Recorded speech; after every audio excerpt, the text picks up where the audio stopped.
What is going on, everyone? My name is Mewtwo Fan Nate, and this is the Team Builder for week number 1, season 2 of the Pokemon 4 Glory Draft League.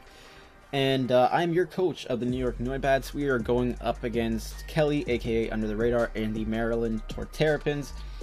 I am very excited for this battle, just because Kelly is one of the greatest people out there. I have come to him like so many times for personal life support and draft league advice, just like anything, and he's just overall a really great guy, great content creator. Highly recommend you guys go check him out. Link is in the description below. Now, me and Kelly have battled for draft league stuff before, but it was never official. It was the one battle that we had was for the PGL. It was a preseason game, didn't count towards our record at all, and I hacked him out. And I know he's going to be wanting to get revenge, and he's also going to be wanting to start off very strong to defend his title, because he did win the championship last season. So the team that I have for you guys today is, I'm very iffy on it, because I know the way Kelly builds. He likes to EV his things very specifically, and he likes to bring different berries so he can live certain hits, which might allow him to set up on me, and it's very scary to be facing him. Someone for his, of his status, his caliber, very threatening. So the team that I have drafted, it consists of Licky Licky, Piloswine, Hariyama, Tapu Bulu, Mega Scizor, Blastoise, Mesprit, Hydreigon, Typhlosion, Raikou, Crobat, and that's it. You guys can see the team right on the screen there. In Kelly's team, he has a team of Mega Alakazam, Alolan Persian, Thundurus T, Primeape, Levani, Excadrill, Florges, Vaporeon, Snorlax, Cofagrigus, and Gigalith. So the team that he's rocking, it's pretty scary. There's a couple things I want to point out about my team versus his team. For example, he has 0 Tapu Bulu switch-ins. Tapu Bulu can literally start the game and get a kill. He just has no switch into it. He has to check it offensively. That's the way he deals with it. There's no way for him to check it defensively. So he doesn't have a switch into it, but he can bring something in and scare me out. So that's basically how he's going to deal with Tapu Bulu. Another thing is that my grassy terrain from Tapu Bulu will scare away Earthquake, so things such as Excadrill, they still have a decent matchup against me, because my Iron Head resist is on this specific team is going to be Raikou, but we don't like taking Earthquakes. So we do have a plan for Excadrill, but we just have to make sure that we play perfectly, or else it will not work out. So the one good thing about my team is that I will pretty much guarantee getting rocks up on his side of the field, and the fact that his Excadrill will most likely have to be ran offensive, with a Choice Band or a Life Orb or something like that in the sand, if it wants to really be a threat to my team, meaning that he probably doesn't have the move set, the move slot for putting Rapid Spin on there, meaning I'm pretty sure rocks will be there to stay on his side of the field. With that being said, I think momentum is very important, meaning that because he has an Alolan Persian, obviously, I just said it. So his Alolan Persian can Parting Shot pretty much all over my team, and he can go into something that can just scare me out, and set up on me and sweep me. So that's one of my biggest fears for this game, is Alolan Persian coming in, clicking Parting Shot, going into something really bulky like a Snorlax, setting up curses in my face, just keep recovering its health while I can't do anything to beat it. So that's probably the worst fear that I have. And momentum's pretty important, because like I said, Alolan Persian, Parting Shot, Thundurus T with either Volt Switch or U-turn. I'll tell you what I think he's going to bring against me. I think he's going to bring Mega Alakazam, Persian, Thundurus T, Florges, and Snorlax and Cofagrigus. I think those mons have a pretty decent matchup against me, with Cofagrigus spamming Will-O-Wisp to basically nuke, or not nuke, but hinder my physically offensive mons. And for example, let's say he wants to burn my Hariyama, even though I have guts. If I touch him, I lose guts, and then my attack is destroyed anyway. So Cofagrigus has some potential, especially because he can burn like my Mega Scizor. He can live like a knockoff. So there's like Cofagrigus there's a chance that he could bring that. Besides, he might want to try to use it to check Tapu Bulu after I've burned my Z Crystal. So depending on how the game goes, Cofagrigus might be an option for him to bring. Snorlax, like I said, you could just set up curses on me and just be really annoying. Florges, you know, wish support, and you know, that's his one Fairy-mon, so that's probably something that he could bring, and it's like his main like Hydreigon check as well, so that's something to look out for. Megazam offensively runs through my entire team, so I think that's probably the general consensus of what he's going to bring. I think his sand potential is pretty low, considering that Gigalith does not have the best matchup against me. I have like Blastoise, I have Mega Scizor, I have Tapu Bulu, I have a Hariyama, Piloswine with like Earthquake. I just don't see him being able to bring it and use it effectively, aside from just sitting up rocks and getting up sand. But other than that, it's kind of just a wasted mon on his team, I think. If he could always bring something with like a berry and totally just like trash me, but the Custap berry is something that's not in Sun and Moon, so that's not something I'm gonna have to worry about. So I think that's about it. I think his like Thunder Sea is probably gonna have to run like Volt Switch, Sludge Wave, Incinerate, and like Psychic. I think his Mega Alakazam is gonna have to run like Psyshock, Dazzling Gleam, Hidden Power Fire, Shadow Ball, or Energy Ball, and any of those can really be interchanged, because Blastoise would be a really nice check to his Excadrill, because we resist the steel, and then with grassy terrain, he couldn't really touch the Blastoise. So if he does bring Mega Alakazam, Energy Ball in the grassy terrain does hurt a lot. So with that being said, let's get into the team builder finally. I know I've been talking for like 7-8 minutes or so. Let's get rid of these mons here and let's jump into the team. So like I said before, the first thing I noticed was that we pretty much have rocks guaranteed, but based on what I see on his side, may determine whether I lead with this or not. So with this set, it will allow me to live a Jolly Choice Band Primeape close combat 100% of the time. If he's adamant, then there's like a 37% chance that it will kill me, but the roll is in my favor, meaning that I have rocks guaranteed on his side of the field pretty much for certain for the entirety of the match. Then we have Ice Shard, Roar, and Icicle Crash. Now, Roar is pretty much what's important because we want to just phase things out. If he has like Snorlax or Gigalith and those things want to try to set up curses, we can roar them out. His Thundurus, it doesn't want to take Stealth Rock damage more than once, so if it comes in, it's going to take 25%, comes back in again, it's already at 50%, which is really good for me. It also kind of deters like a potential like sub-nasty plot set from the Thundurus T, even though I don't think he would be running that. The Ice Shard, it would be really nice to pick off a weakened Thundurus T or a low Mega Alakazam, considering that their defensive stats aren't the best. And then we just put the rest in special defense because we can take hits from the Florges a little bit better. And I mean, I just didn't have a need to put that really into attack. And we can live a Psychic from the Mega Alakazam as well. So we do have a good amount of bulk in this one. It's really not supposed to be doing major damage. It's supposed to get up rocks, roar things out, phase them, potentially pick up a kill with Ice Shard or Icicle Crash, depending on what's in front of me. And that's pretty much the Chops Piloswine set. Now, because I said before that he doesn't have a switch into Tapu Bulu, I definitely had to bring it. So what I'm bringing is a max HP, max attack, adamant nature, Tapu Bulu with the Gracium Z. Z Bloom Doom Water Hammer destroys everything on his team. There's not a single member on his team that can live a Adamant Max Attack, Z Bloom Doom Wood Hammer, whatever you want to call it.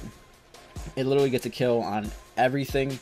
Anything that's slower than me, as long as it doesn't have like a couple curses stacked up, we just nuke it and we kill it. So Horn Leech is going to be for like the additional recovery. I can set up a substitute, go for Horn Leeches, get some health back. And let's say, for example, if he has a Cofagrigus standing across from me, there's a good chance that if he's not offensive, I can click substitute and potentially avoid being Will-O-Wisp.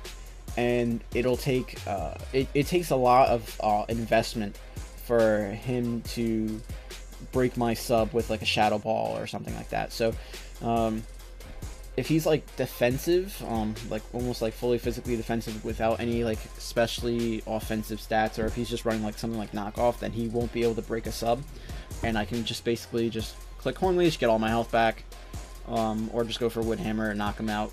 Or depending on what the scenario is, if I burned my Z Crystal already, whatever it may be. Now, the one thing I want to point out is that Tapu Bulu's speed tier is actually pretty important. The fact that his Florges does speed tie with me, I wanted to put 4 EVs into speed, meaning that if there was a scenario where it's Tapu Bulu versus Florges, I go first, I know that he has no speed in Florges, or I just want a speed tie if he has like 4 EVs as well, but I don't know if he would do that. So with that being said, it gives me good information to whether or not he's speed invested on Florges, or if I'm going to, or if he has no speed investment. So it's good kind of for scouting, that kind of thing. And Nature's Madness is just a filler move. There's nothing else that I could really run on here that helps me. I mean, I could also run something like Stone Edge or Rock Slide or whatever to try to hit the Thunderous T, but if it's Thunderous T is in front of me, it's going to be faster, and it's most likely going to just go for like a Sludge Wave and knock me out anyway, so there's no point in trying to like potentially miss a Rock Slide. So I think just Nature's Madness, I can always get a solid 50% on anything, even if something has like major curse boosts stacked and I've already burned my Z Crystal. I think that works out pretty well, or at least that's what I'm hoping. So next we have our Red Robin, which is the Mega Scizor. So it's max HP, has 120 in attack, 124 in special defense, careful nature, 12 in speed. So basically what this is supposed to do is supposed to take hits from the Mega Alakazam, because I don't really have a switch into that thing. Bullet Punch, 2 KOs it, which is great because that thing is frail, and I can live a Hidden Power Fire. U-turn, like I said, momentum is very important. Roost to get some health back. It helps me also kind of take on the Excadrill, especially in the terrain where if he goes for Earthquakes, the damage is reduced. The one issue would be is if he goes for like the Groundium Z Earthquake, like with like a Swords Dance stacked, then I'm in trouble. If then I have knockoff just to basically take away items and berries and stuff like that he wants to try to use against me to like check certain things, because like I said, that's Kelly's playstyle. He has berries and stuff like that so he can live certain hits, and he EVs his things very specifically. He's a great battler, and he knows, that with a certain berry that he can live a certain hit. Makes it very scary for me to be going up against him. So the 12 in speed is also going to help me check the floor, check the floor just speed stack, because if sometimes, if you're running like, let's say he's running like max HP, max defense, with like a what's it called, the Babir Berry, and he wants to be able to take like a Bullet Punch from me, then I will be able to scout like if he has like those 4 extra EVs for certain in his speed stat, because if I put 12 in there, after I Mega Evolve, I'll be at base 75 speed, and it'll let me know if I'm faster or not, and I can always U-turn on him and that kind of thing, get momentum, which is really nice. And that's pretty much the set for Mega Scizor, Red Robin. Next we're going to go into Catch These Hands, the Hariyama with the Assault Vest with the Guts ability. So if I do end up getting burned by the Cofagrigus, it kind of lets me switch into Will-O-Wisps and stuff, which is kind of nice. So close combat, low kick, heavy slam, and stone edge. The heavy slam can knock out a Florges after rocks, which is pretty nice. The stone edge, it knocks out the Thundy T, which is great. Close combat does a good amount of damage to really everything on his team. I have the option of teching low kick for the chance that he doesn't bring the Excadrill, because low kick does not knock out Excadrill, but close combat does. So close combat, if let's say for whatever reason he wants to switch in his Thunderous T, close combat's the better option versus going for low kick. If he has the Gigalith or the Snorlax out in front of me, then I can go for low kick and it does the same amount of damage as close combat, so without giving me the stat reduction of both of my defenses. So I kind of like that. I don't have to run Poison Jab. I can just run Heavy Slam, and it does knock out the Florges as well. So, and I can easily take a Moonblast with the Assault Vest. So I'm liking this set a lot. I'm a little bit worried about the Cofagrigus still, because if I do hit it, I don't have anything to hit it with, other than Stone Edge, because it doesn't make contact. That's basically what I'll be going for, is Guts boosted Stone Edges against his Cofagrigus. So, and hopefully it'll be enough. So next thing you know, I have Family Friendly, the Hydreigon. So again, this is going to help me with my momentum with U-Turn, Dark Pulse, Flamethrower, and Dragon Pulse. The only moves that I really needed from this thing were Dark Pulse and Flamethrower. Dark Pulse to hit the Mega Alakazam and the Cofagrigus. Flamethrower is really just for like the Excadrill.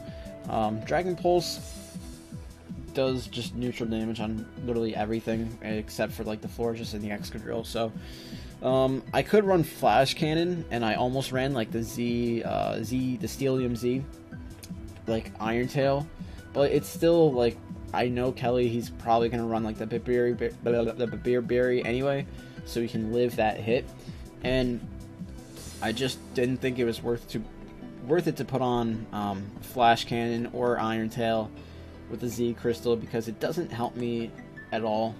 Like, it doesn't do anything to the Florges anyway, especially after the Beer Berry. So that's kind of just like, I just didn't see any value in it. So this set, Timid, 180 in speed. I believe that was to let me outspeed a Timid Mega Alakazam with the Choice Scarf. I think that's what it was. I have just max special attack to max out my my power in that stat, and then we have 76 in HP because you got your leftover EVs that you don't want to go to waste. And next thing you know, we have the Yellow Sacred, Shuckaberry, Aurasphere, Toxic, Volt Switch, and Hidden Power Ice. I really hate this Mon a lot, and I'll tell you why. I don't think it should be an S rank Mon, or because in order to run like good moves like Aurasphere, you have to run a Rash Nature, which is actually trash. Like, that's so garbage to me. You can't run like Timid and run Aurasphere on the same set, which is stupid. It's stupid. So with that being said, I have a Rash Natured Raikou with Aurasphere, Toxic, Volt Switch, and Hidden Power Ice. So the Aurasphere is to hit the Excadrill. It doesn't do anything to the Snorlax anyway, so I have Toxic just so I can get that on the switch in if I'm fearing, like, for example, the Thunderous T to come in to try to absorb it. So then I have Hidden Power Ice to hit that. So basically, the Mon that really counters this is his Snorlax, which I'm hoping he doesn't bring, but I think he will. In both of the mock games that I played, no, they didn't bring Snorlax. They actually brought Sand, which confused me because I really thought that his Sand matchup was not the best because of Gigalith didn't really do much for him. I felt like it's like a wasted Mon on the team, but I mean, that's just my opinion. He could totally just like wreck me with Gigalith when we actually play, so I don't know. The speed that I have invested in this, I believe, was to outspeed the Excadrill, not in Sand. Yeah, I think it was to outspeed the Excadrill, not in Sand, because I'm pretty sure with a non-boosting nature, the Primeape can still outspeed me, the Levani would outspeed me, but I don't think the Excadrill will. So I'm pretty sure this was to outspeed the Excadrill, and I can 2-KO it with Aura Sphere. With the grassy terrain, Earthquake can still knock me out if it's like Life Orb or Banded, so that's something I'm a little scared about. So I do have the Shuca Berry, because with the Shuca Berry, even when I'm not in grassy terrain, he can't knock me out with Earthquake, and Aura Sphere does do over half. So if he's not in Sand, I can just click Aura Sphere twice, live the hit, and knock him out on the next one. So that's basically the hope there for that. With that being said, that's going to be the team for week number 1. I hope you guys enjoyed this team builder. Make sure you guys go give Kelly a sub if you're not already. If you guys are coming from his channel or from his neck of the woods, I just want to say hi, welcome to the channel. And have yourselves a great day. I will see you guys in the next video. Bye-bye.